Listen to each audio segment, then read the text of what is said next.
air until the search was concluded, and meanwhile the fleets of the world government would soar and circle in the sky.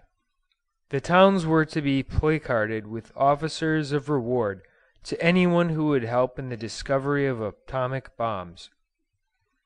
"You will sign that," said the ex-king. "Why?" "To show that we aren't in any way hostile to you." Pestovitch nodded yes to his master. "And then, you see," said the ex-king in that easy way of his, "we'll have a lot of men here, borrow help from your police, and run through all your things. And then everything will be over. Meanwhile, if I may be your guest." When presently Pestovitch was alone with the king again, he found him in a state of jangling emotions. His spirit was tossing like a wind-whipped sea. One moment he was exalted and full of contempt for "that ass" and his search. The next he was down in a pit of dread. "They will find them, Pestovitch, and then he'll hang us." "Hang us?"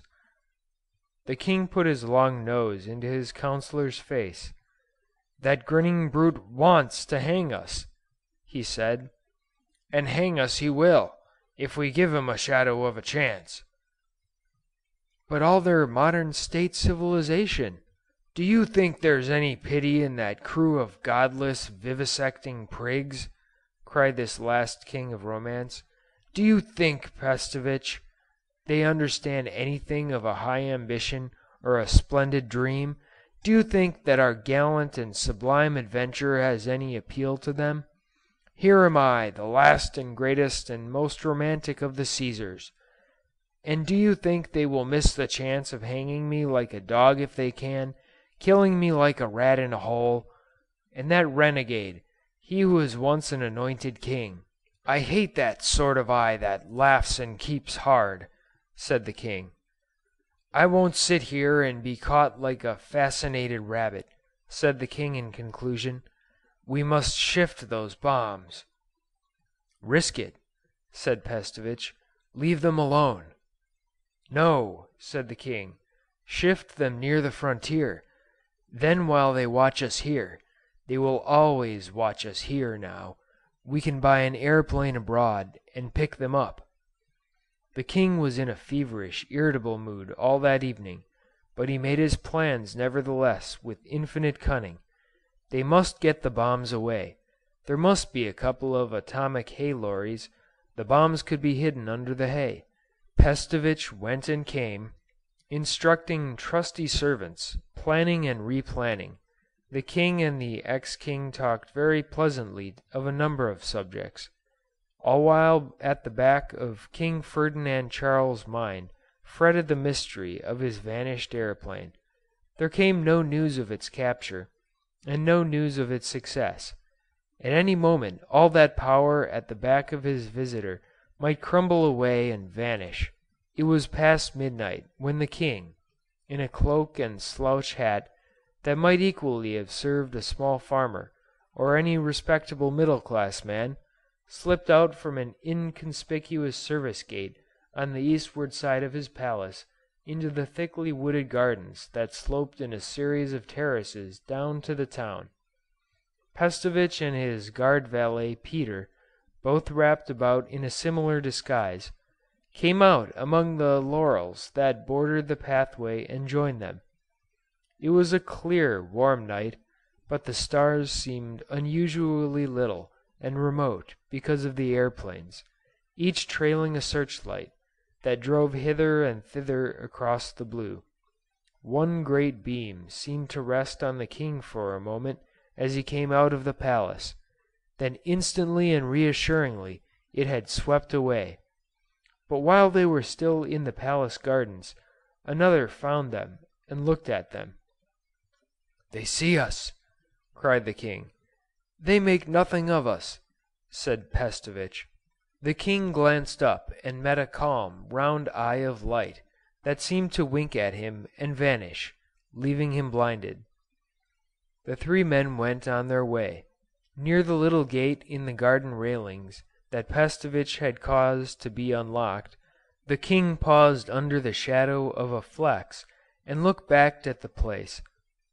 It was very high and narrow, a 20th century rendering of medievalism in stone and bronze and sham stone and opaque glass. Against the sky it splashed a confusion of pinnacles. High up in the eastward wing were the windows of the apartments of the ex-King Egbert. One of them was brightly lit now, and against the light a little black figure stood very still and looked out upon the night. The king snarled. "He little knows how we slipped through his fingers," said Pestovitch. And as he spoke, they saw the ex-king stretch out his arms slowly, like one who yawns, knuckle his eyes, and turn inward, no doubt to his bed. Down through the ancient winding back streets of his capital hurried the king, and at an appointed corner a shabby atomic automobile waited for the three. It was a hackney carriage of the lowest grade, with dinted metal panels and deflated cushions. The driver was one of the ordinary drivers of the capital, but beside him sat the young secretary of Pestovitch, who knew the way to the farm where the bombs were hidden. The automobile made its way through the narrow streets of the old town, which were still lit and uneasy, for the fleet of airships overhead had kept the cafes open and people abroad, over the great new bridge, and so by straggling outskirts to the city. And all through his capital the king who hoped to outdo Caesar sat back and was very still, and no one spoke. And as they got out into the dark country they became aware of the searchlights wandering over the countryside, like the uneasy ghosts of giants. The king sat forward and looked at these flittering whitenesses, and every now and then peered up to see the flying ships overhead. "I don't like them," said the king. Presently one of these patches of moonlight came to rest about them and seemed to be following their automobile. The king drew back. "The things are confoundedly noiseless," said the king. "It's like being stalked by lean white cats." He peered again. "That fellow is watching us," he said, and then suddenly he gave way to panic. "Pestovitch," he said, clutching his minister's arm, "they are watching us. I'm not going through with us. They are watching us. I'm going back." Pestovitch remonstrated. "Tell him to go back," said the king, and tried to open the window. For a few moments there was a grim struggle in the automobile, a gripping of wrists and a blow. "I can't go through with it," repeated the king. "I can't go through with it." "But they'll hang us," said Pestovitch. "Not if we were to give up now. Not if we were to surrender the bombs. It is you who brought me into this." At last Pestovitch compromised. There was an inn perhaps half a mile from the farm. They could alight there, and the king could get brandy, and rest his nerves for a time. And if he still thought fit to go back, he could go back. "See," said Pestovitch, "the light has gone on again." The king peered up. "I believe he's following us without a light," said the king.